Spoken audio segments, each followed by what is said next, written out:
It's an honor for my wife and I to be here today. There is one question that each of us must ask. In a year from now, will the Republic of Korea, South Korea, still be a liberal democracy? Or maybe we should ask another question. Maybe we should ask, will there even be a South Korea then? Today, we all know that Kim regime, the Democratic People's Republic of Korea, is threatening to take over South Korea.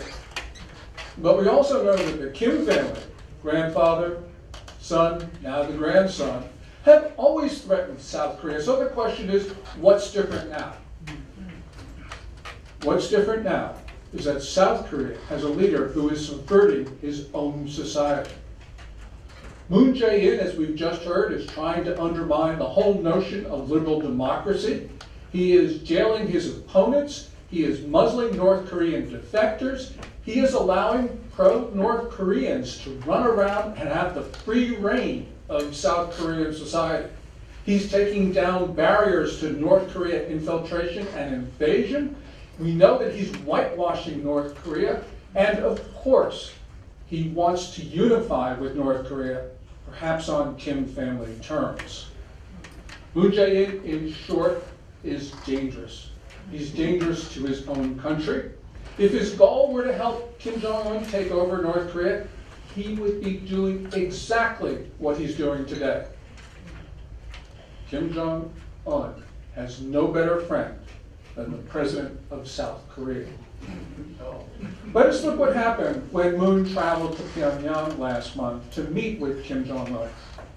Kim had arranged about 100,000 North Koreans to greet the South Korean president. And the North Koreans were waving flags. They were waving either the flag of North Korea or the blue and white unification standard. What they were not waving, not one of them waved the South Korean flag. Moon Jae-in just didn't seem to mind about that at all.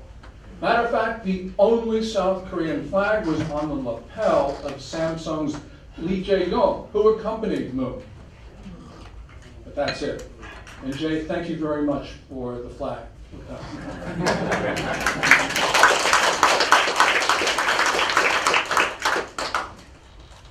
What we saw in Pyongyang was Moon trying to downplay the legitimacy of the government that he leads and even downplay the existence of the state that he was elected to represent.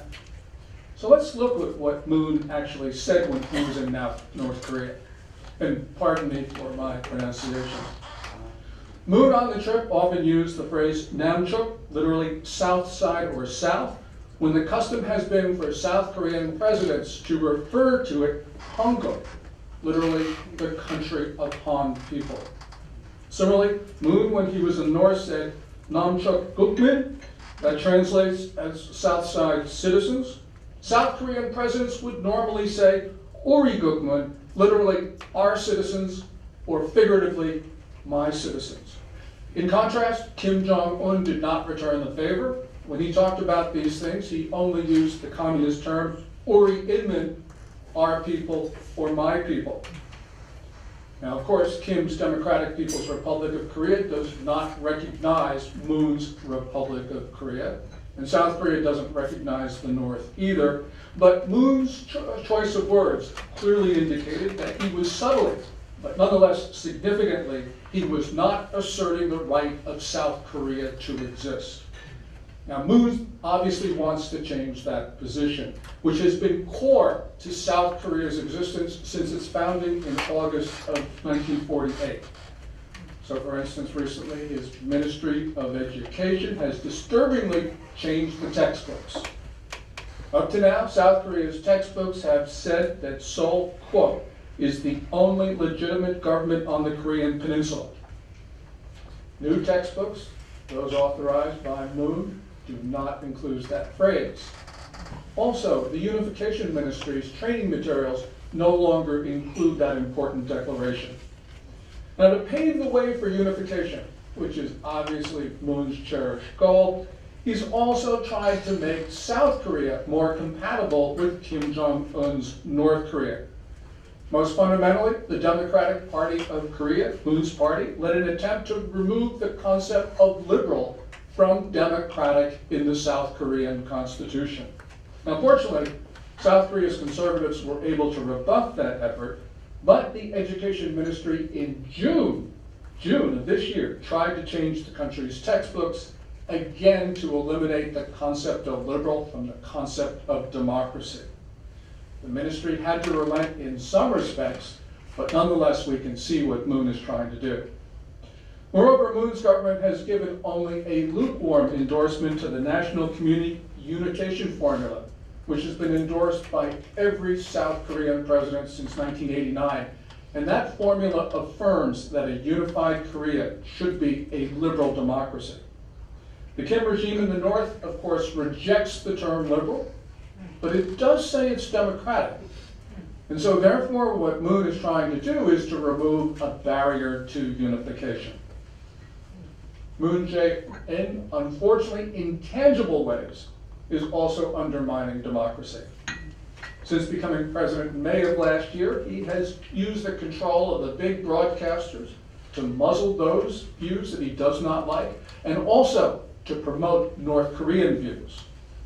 And as Lawrence Beck has pointed out to me, recently an American expert who was visiting Seoul was warned by a state-funded broadcaster not to voice views of criticism of Moon's approach to North Korea. Now Moon's government is going after free expression on social media. Minju, his political party, has sponsored a broadcast reform bill, as it's called. And that bill, if enacted, would allow the government to take down YouTube videos that it doesn't like. As Ambassador Lee has said, YouTube is a main venue for those who don't share Moon's views. In South Korea, is it really becoming North Korea? Well, it's certainly moving in that direction, because we see that Moon, using the color of law and also insidious means, is actually moving the government to a very coercive position. A favorite tactic has been to use criminal defamation charges against critics. Moreover, the South Korean government is pressuring North Korean defectors to keep quiet about their experiences in North Korea and how they feel about the Kim regime. Conservative voices, Peck says, have been prosecuted, they've been persecuted, they've been pressured, they've been censored, they have been retaliated against, and they've been harassed. And they are not the only ones who have been targeted by this. What we are seeing is North Korean elements in South Korea are starting a reign of terror. And in that reign of terror, the North Korean elements, of course, feel free to speak, and they're denying that same right to others. The North's radical proponents are now holding rallies against what they call are the scum. In other words, those people who left North Korea to live in freedom in the South. Moreover, the radicals have been putting up posters in Seoul, these wanted posters, especially for 2 North Korean defectors. Because these 2 defectors have been targeted for assassination by Pyongyang, what these wanted posters do is it puts their lives in risk. Free democracy, as we now know it, is currently on the verge of collapse, say many people in South Korea. And that's true, because the feeling of alarm is certainly, with justification, widespread in South Korean society. And if all of this were not enough, Moon unilaterally and with agreement by North Korea is now starting to take down the defenses against a North Korean attack, as we just heard from Dave Maxwell. So for instance, he's taking down barbed wire fencing, observation posts, tank traps. He's also proposing a substantial reduction in the size of the South Korean military. Now, you will hear justifications for the reduction of the size of the military, and people say, well, collapsing demography, we don't have the young men who are willing to serve. I'm not buying it. First of all, South Korea's population size has still growing. And clearly what we're seeing is, although it eventually will turn down in several years, it's nonetheless big enough to support the size of the military as it is today. Second, the planned decrease in size of the force of the military is much greater than the projected demographic decline. And third of all, the Moon government is proposing to reduce the period of conscription to 18 months from 21. Reducing the period of conscription is the last thing that a government which is concerned about demography would do. It's the last thing that you would do. I'm forced to one conclusion. I believe that the Moon government does not want South Korea to defend itself. And that conclusion you have to draw when you look at that detailed military agreement that Moon and Kim arrived at last month in Pyongyang. That agreement, of course, takes down a number of South Korean defenses. It certainly favors North Korea more than us. And remember, as Dave pointed out, North Korea is the attacker. We are the defenders. Now, many people speculate as to Moon's motives, but whatever his intention, we have heard from Daniel and from others about Moon's advisors. Many of them who were members of these Juche revolution groups, the Jusapa, and who have refused to disavow their views to this day. And to this day, allegations continue to swirl around Moon's chief of staff, Kim Jong-sok. Moon, as Lawrence points out, is still continuing to hire far-left investors. Therefore, Moon's refusal to insist that North Koreans fly their flag, his flag, the South Korean flag during this trip, is disturbing. This is a breach of diplomatic protocol, and any national leader would have insisted that the South Korean flag be flown. As my friend Dave Maxwell says, and sorry to rely too much on you, Dave, but you are the source of my wisdom on this, the North continually attempts to subvert, coerce, and extort South Korea. And now Kim appears to have recruited a sympathizer in the form of the South Korean president. As a result, we all have to be concerned that South Korea is becoming defenseless, under threat from a militant regime. Now, I've been asked to talk about the dangers that the Moon government's pro-North Korean stance pose to us. And there are several we should talk about. As an initial matter, there's a danger, a real danger, that the United States is just going to get sick and fed up with all that's going wrong and walk away from South Korea. We know that we have a president who in March of 2016, when he was running for the White House, actually suggested that the United States walk away from not only South Korea, but Japan. But there is real anger in these days, and that anger is justified, as it should be. We've got to remember, go back to the end of October of last year when the South Korean Foreign Ministry issued, in conjunction with the Chinese Foreign Ministry, the infamous 3 no's. Those 3 no's were that South Korea would not allow any more emplacements of the American-built THAAD missile defense system, that South Korea would not participate in any ballistic missile defense system, and that South Korea would not join any tripart alliance with Japan and the United States.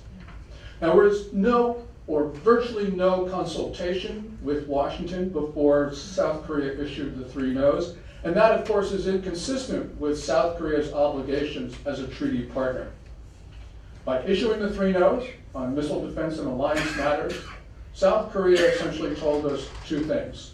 First of all, Seoul was saying that Beijing was more important to South Korea than the United States.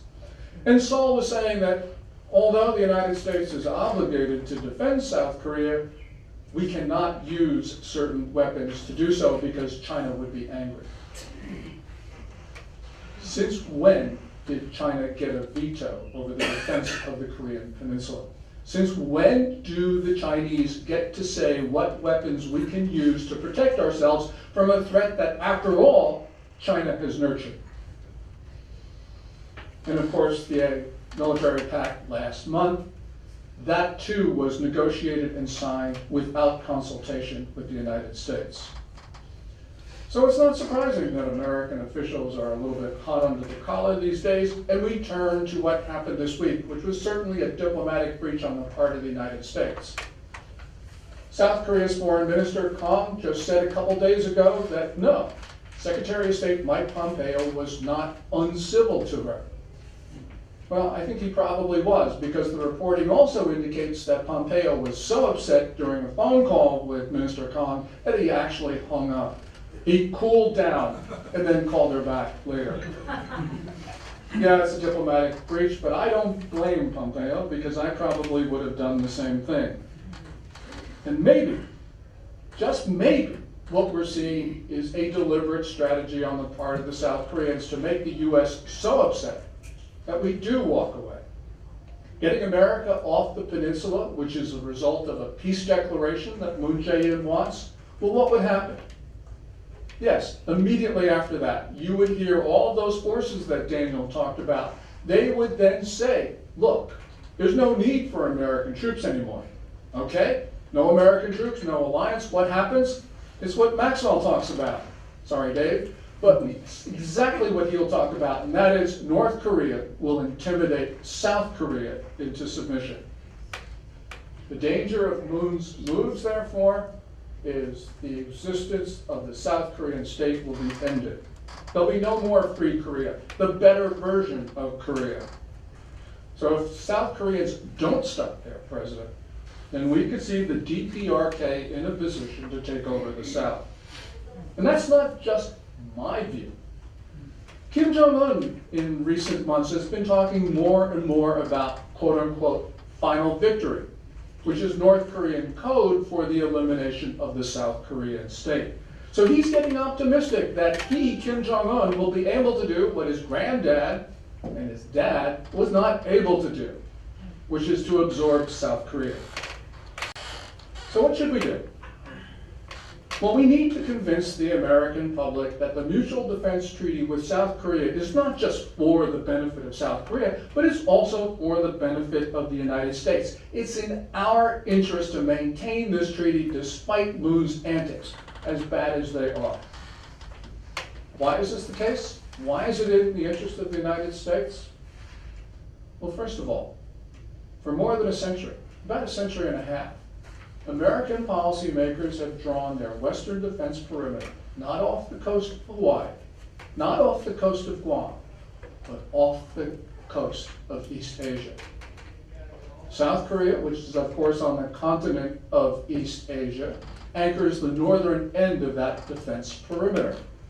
And with South Korea in unfriendly hands, it makes Japan, another treaty partner of the U.S., untenable to defend.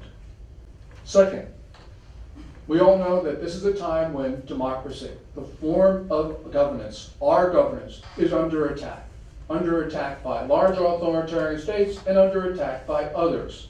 We cannot afford to lose any free society, especially a free society as important as South Korea's. All of us, South Koreans and Americans, should continue protesting in Seoul, and we should continue talking to the American public and American policymakers. Americans need to hear that not all South Koreans support their President Moon Jae-in. Americans need to hear that South Koreans want to continue to live in freedom.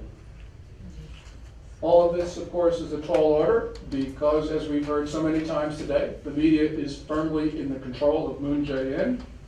Yet this is a struggle that we can win, and it's a struggle that we will have to win. America's security is dependent upon the security of South Korea. South Korea's security is dependent on ours. So for Americans, from our point of view, defending South Korea is defending America. And that's why these conversations, and that's why these months are so important to us, because we may not have much time. So for all that you have done, and all that you will do, I salute you. May we all live in peace, and more important, may we all live in freedom. Thank you.